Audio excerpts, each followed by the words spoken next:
ağlalı.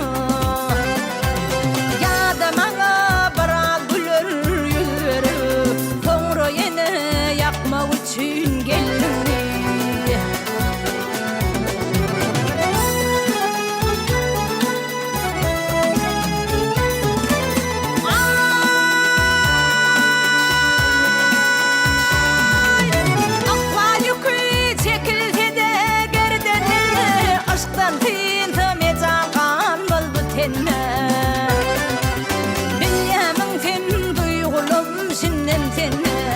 Aşkıma aşk koşmak için geldim mi?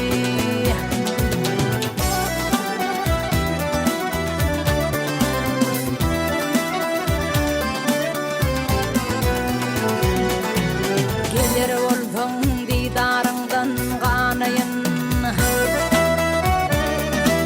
gelir olsun didarından kanayın, seni görü kamusamdan dinayın.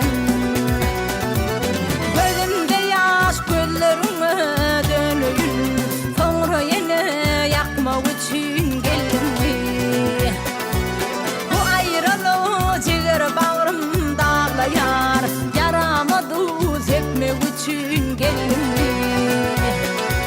Ya da bana bırak güler yüzleri, sonra yine yakmak için geldim mi?